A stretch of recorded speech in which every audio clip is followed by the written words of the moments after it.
Атақты композитор Бетховеннің адамның аса зор ерекшелігі ең қиын кедергілерді жеңудегі табандылығында деген сөзін үнемі жадыңызда ұстаңыз.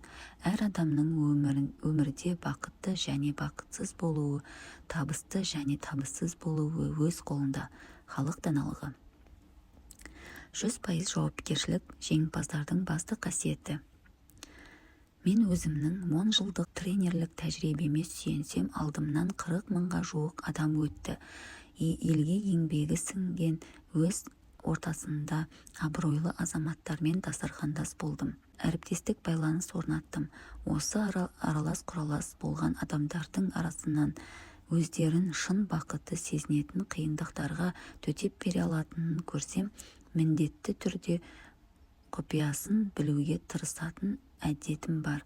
Зерттей келгенде олардың жетістікке жетуінің басты құпиясы өздеріне қатысты мәселелерді 100% жауапкершілікті сезінгендерінде екенін көз жеткіздім. Яғни адам өз өміріне жауапкершілікпен қарау тиіс. Бұл ретте Сұлтан Махмұд Торайғыров атамыз мынадай сөз айтып кеткен: жақсылық көрсем өзімнен, жамандық көрсем өзімнен, тағдыр қылды дегенді шығарамын сөзімнен. Міне 100% жауапкершілікті сезінетін адамдардың өзі осы жауапкершілік өз өміріңді өзгертуге деген құқығың, оның әрбір секунд сайын қайта жасауға деген құқығың. Жауапты болу, өзіңе жеке билік жасайтын қожайын болу, иелік ету дегенді білдіреді. Бұл сенің өміріңе ешкімнің де қол сұға алмайтынын білдіреді. Бұл өз бақытыңды жеңе жасауға мүмкіндік екенін және мұнда ешкімнен сен тәуелді екеніңді білдіреді. Жауапты болу дегеніміз не? Яғни бұл сенің барлық ойларың, сенің сезімдерің, сенің көңіл күйің, сенің бақытты болуың, бақытсыздығың, немесе сенің ішкі дүниеңде болып жатқан жағдайларды үнемі саналы тұрғыда түсіну. Бұлардың барлығы тек сенікі, басқа ешкімдікі емес. Сенің іс-әрекетің бұл сенің жеке ісің, сенің жауапкершілігің, сенің таңдауың. Ешкім бұған жауап бере алмайды, тек сен өзің ғана жауап бересің. Далай Лама бірде: егер адамның ішетін тағамы және жататын жері болса, ол өзін бақыттымын деп санауға толық себептер бар. Ал қалғаны оның таңдауы деген екен. Егер сен үнемі көңіл күйің төмен болса, сен бақытсыздықты сезінген кезде өзіңнің ішіңе үңіл. Онда не болып жатқанына мән бер, түсінуге тырыс.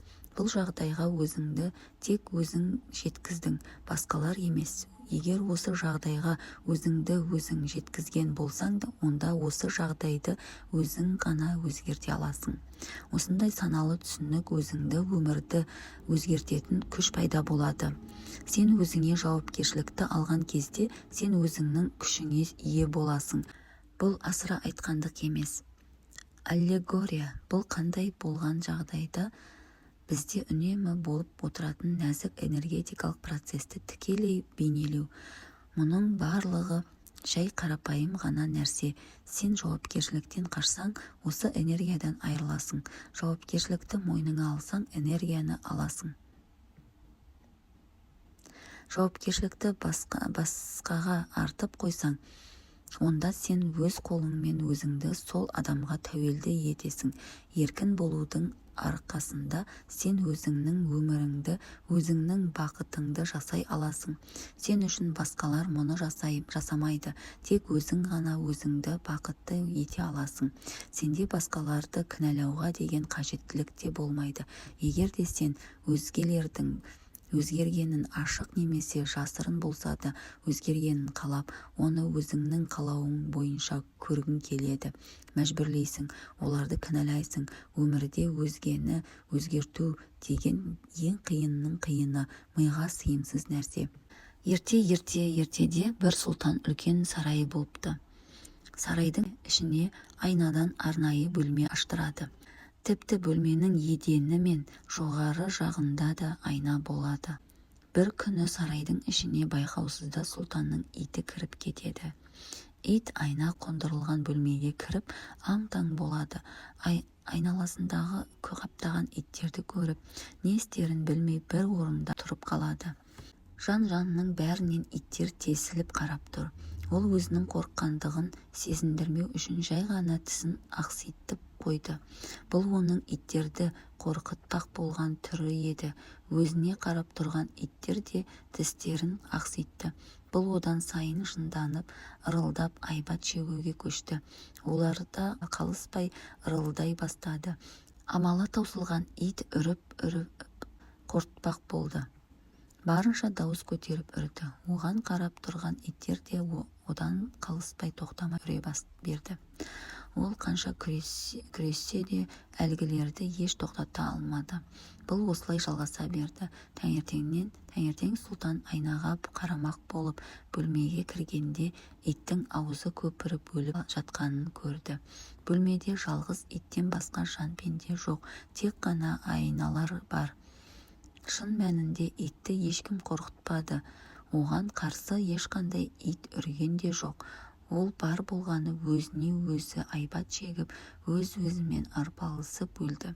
Міне дәл осы сияқты ішіңіздегі мыңдаған кедергілерден сүрінбей өтсеңіз, сырттағы кедергілерден оп-оңай өте аласыз. Сіз қандай болсаңыз, айналадағыларыңызды солай көресіз. Дүние ішіңіздегіні көрсететін айна екенін ешқашан естен шығарушы болмаңыз. Кедейлердің басты қасиеті. Кей адамдар не істейді? Мен өз өміріме жауапкершілікпен қараймын, дейді. Бірақ оларда жауапкершілік жоқ. Жауапкершіліктің жоқтығынан олар кризисте тап болып отыр. Жауапкершілікті сезінбегендіктен бәсекеге қабілетті емес. Соның салдарынан ашқан кәсібі құлдырап жатыр. Отбасында күнде ұрыс жанжал орын алуда. Адамдар жауапкершіліктен қалай қашады? Кінәлау. Олар өз басындағы қиындықта, проблемаға өзгелерді кінәлайды. Қазір екі адамның бір өз басындағы проблемаға өзгелерді кінәлап шыға келеді. Мысал ретінде белгілі бір компания басшысын айтайын. Ол өзі шығарып отырған өнімнің сатылым деңгейін төмендесе, таратумен айналысатын менеджерлерді кінәлі деп шығарады. Ал отбасылық өмірде күйеуі әйелін кінәлайды, мұғалімдер оқушыны кінәлайды, қабылдауы нашар деп. Сол сияқты оқушы мұғалімді кінәлайды, сабақты дұрыс түсіндіре алмады деп. Міне көрдіңіз бе, жауапкершіліктен қашқысы келген адам әр іске өзге біреуді кінәлауға дайын тұрады. Мен осы қасиеттен арылуға кеңес беремін. Дұрыс, сіз басшы ретінде қарамағыңыздағы қызметкерлерге анда-санда ұрысып, ширатып тұру керек шығарсыз. Бірақ іштей басшы өзін сынауы тиіс. Неге қызметкерлерімнің жұмыс сапасы төмендеп кетті? Демек, мен оларға лайықты деңгейде жағдай жасай алмай отырған шығармын. Қандай да бір идея ойлап тауып, жұмысшыларды жігерлендіру керек сияқты деп өзіңізден есеп талап етуіңіз керек. Сонда ғана алдыңызда тығырықтан шығатын бірнеше жол ашылады. Әрі біліміңізді шыңдайсыз, ойлау қабілетіңізді арттырасыз, жұмыс өнімділігі арта түседі. Тағы да айтамын, сіздің өміріңізде болып жатқан проблемаларға ешкім кінәлі емес. Жалақыңыз аз ба? Оған сіз жұмыс істеп отырған мекеме кінәлі емес. Жақсы айлық алуға ұмтылмаған өзіңіз кінәлісіз. Жақсы айлық алу үшін біліміңізді шыңдаңыз, оқыңыз. Егер мұғалім болсаңыз, санаттарыңызды көтеріңіз. Өзіңіздің жан-жақты тамаған білімді қызметкер екеніңізді көрсетіңіз. Сөйтіп басшылықтан жоғары жалақы талап етіңіз. Бермеді ме? Жақсы жұмыс орнын өзіңіз қарастырып, өміріңізді өзгертуге әрекет етіңіз. Сылтау айтуды тоқтатыңыз. Мен өзім қатарлы көп жігіттерді танимын. Отбасын асырай алмай жүрген. Себебін сұрасаң жұмыс жоқ қой деген сылтау айтады. Мына заманда жұмыс жоқ деп айтудың өзі ұят. Істеймін деген адамға жұмыс та мүмкіндік те бар. Соған қарамастан олар қиындықтың себебін өздерінен емес, қоғамнан іздейді. Осындай адамдарды көргенде қатты ренжимін. Неге? Өйткені ер азамат үйленді ме, отбасын қайткен күнде де асырауға міндетті. Қалай табады, қайдан табады, ол еркектің өз проблемасы болу тиіс. Яғни намысқа тырысуы керек. Намыссыз адамнан ештеңе өнбейді. Мен үшін мына қоғамда кедей болу намыс. Отбасының жағдайын жасай алмау, бала-шағаның ішемін, киемін дегенін тауып бере алмау намыс. Намысқа тырыспаған бар проблеманы өзінен емес өзгелерден іздейтін, әр нәрсеге сылтау ойлап табуға бейім адамдар ешқашан өзгермейді, дамымайды. Бір ғұлама шәкірттің әр нәрсеге үнемі шағымданып, ашуланып жүретінін байқайды. Содан бір күні ол шәкіртті шақырып алып, оның тұз әкелуге жұмсайды. Үнемі зарланып жүретін шәкірті тұзды алып келген кезде ұстазы оған бір уыс тұзды бір кесе суға ерітіп ішуді тапсырады. Шәкірт бұлжытпай айтқанын орындайды. Бірақ тұзды су көп іше алмай түкіре тастайды. Тәмі қалай екен? Деп сұрайды ұстаз. Ащы деп жауап береді шәкірт ызаланып. Сол сәтте ғұлама шәкіртті қолынан ұстап жақын жердегі бұлаққа алып барады. Бір уыс тұзды суға салып, сол судан да ішіп көруін сұрайды. Бұлақтың мөлдір суын ішкен шәкірттен қайтадан суды дәмін сұрайды. Ал енді мына судың дәмі қалай екен? Тәтті. Тұздың дәмін сезіндің бе? Жоқ. Осы кезде ғұлама, өмірдегі қиындықтар осы тұз тәрізді. Аз да емес, көп те емес, үнемі бірдей мөлшерде. Байқағаныңдай тұздың ненің ішінде салынғаны маңызды. Сол сияқты өмірдегі проблемалардың ащы болмауы тек сенің ой-пікірің, көзқарасыңа, таным түсінігіңе байланысты. Белгілі педагог, жазушы В. Сухомлинский өзіне өзің ие бол, өзіңе өзің әмір етуді кішкентайыңнан үйрен, істеуге керек нәрсені атқаруға өзіңді өзің үйрете біл, оқуға бар ынта жігеріңді сал, мойныңа сол жарасады. Ойсыз, кітап оқусыз, ақыл еңбегіңсіз өткен күн босқа өткен күн. Өзіңе тапсырылғаннан да көбірек істеуге тырыс, ал өз алдыңа міндет пен тапсырма қоя біл, деген. Яғни өзгелерді кінәлауды доғарған кезде, намысқа тырысып еңбек еткенде ғана өміріңізде ұлы өзгеріс орын ала бастайды. Сенбесеңіз, біреуді кінәлауды тоқтатып, бар кемшілікті өз мойныңыздан іздеп көріңізші, сізде алға жылжу, даму байқалатын болады. Адам баласы ата-анасына туғанда ақылды не ақымақ, жалқау не пысық болып туады ма? Егер туа біткен қасиетіңіз жалқаулық болса, не істеу керек? Кей бала ата-анасының әлжуаз болып туады, ал кейде бала қайратты да мықты болып туады. Дене шынықтырумен айналыспай ақ үлкен күш пен денсаулыққа ие болады.